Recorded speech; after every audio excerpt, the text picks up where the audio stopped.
అని నేను చెప్పదలుచుకున్నా. నేను సూటిగా సవాలు విసురుతున్నా.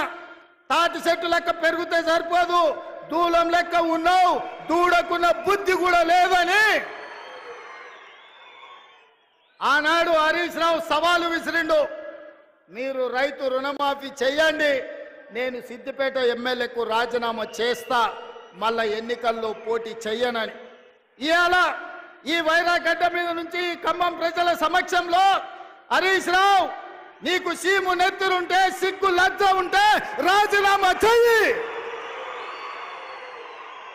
నువ్వు కూడా నీ మామలాకనే సిగ్గు లేనోనివైతే ఏట్ల దుంకి సావు అని చెప్పి నేను ఈ సందర్భంగా చెప్పదలుచుకున్నా.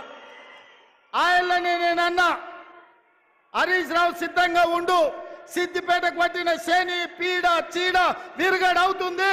15 ఆగస్టు లోపల 2 లక్షల వరకు రుణమాఫీ చేసి తీరుతామని మాట ఇచ్చిన.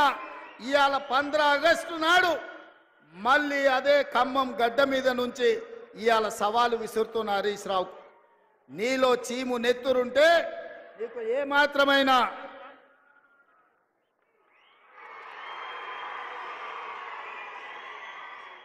నీకు ఏమాత్రమైన సిగ్గు శరం ఉంటే రాజీనామా చెయ్యి.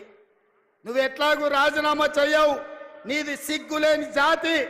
అందుకే ఇవాళ నువ్వు రాజీనామా చేయకపోతే అమరవీరుల స్తూపం దగ్గరకు వచ్చే ముక్కు నేలకు రాజు కాంగ్రెస్ పార్టీ మీద సవాలు విసిరినందుకు తెలంగాణ రైతాంగం క్షమించండి.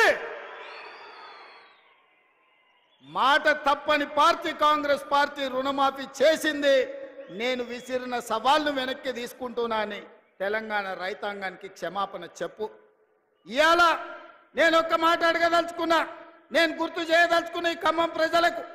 ఆనాడు ఖమ్మం జిల్లా రైతాంగం ఇంతకుముందే మా రామదాస్ గుర్తు చేసిండు. ఆనాడు ఖమ్మం జిల్లా రైతాంగం పండించిన మిర్చికి